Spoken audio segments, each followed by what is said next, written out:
Oh fuck, oh fuck, oh fuck, oh. Hi guys, welcome back to the channel. Today, we're talking about road rage. It's rare that I call 911 for a road rage incident. I witnessed somebody harass another car for over 30 minutes and then tried to block the on-ramp to get at me. I was driving home from a vacation in Vermont in my E39 M5, and a man passed me on a 2-lane road between the lanes. So there's a car next to me, striped line, and then this guy came straight up the center. He was hunting for somebody. It looks like he's tailgating somebody who may have cut him off like in New Hampshire. And he just starts weaving behind them relentlessly.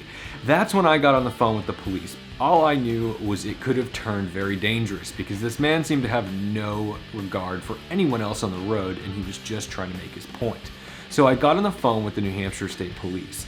When I called, I told them exactly where I was and what was going on. Okay, great. We're just going past mile marker 38.8. He's just going across back and forth 3 lanes. I've never seen anything like this. At this point, no one could really pass this man because he was taking up all of the lanes. I can't believe this woman is still trying to pass. I know. Like, how dumb are you?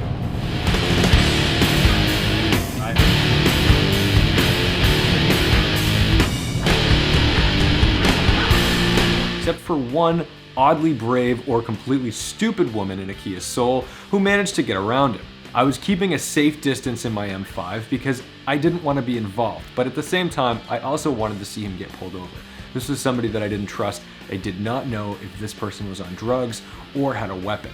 One of the big reasons I didn't want to release this footage was because it may have made the police look bad, which I think it kind of did.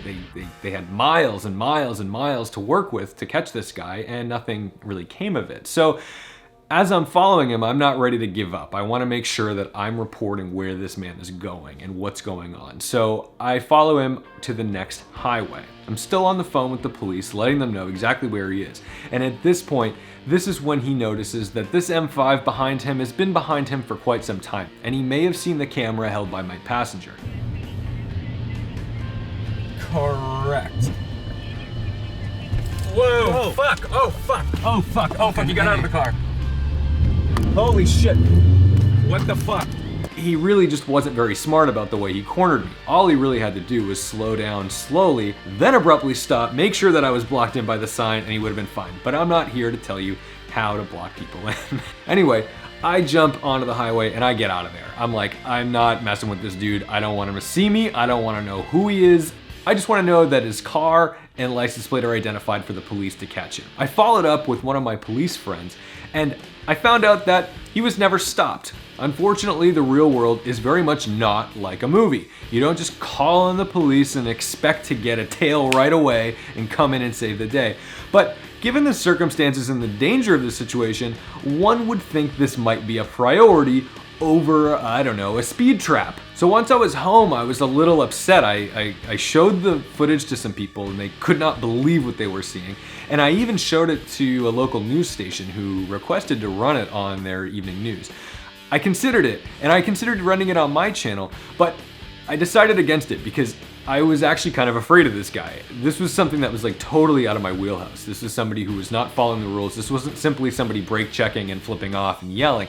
This was like dangerous stuff. So I let it go. And unfortunately, I don't think this guy was ever caught, but let me know in the comments when you call the police. What does it take for another person to be driving erratically or disrespectfully for you to call 911? This is also the kind of footage that makes me feel like I really need a dash cam. This kind of stuff could happen when I'm not sitting around with all my camera equipment. We just happen to have cameras in the car because we were coming back from a vacation where we were filming. Driving like a psycho is not respecting the drive. Yes, I understand sometimes we drive a little over the speed limit, but we do it safely and we don't put others at risk. That's the point of the motto, guys. So please do your best. Call out these ridiculous people and get them off the road. Thank you so much for watching, liking, commenting, and subscribing. I'll see you in the next one, and don't forget to respect the drive.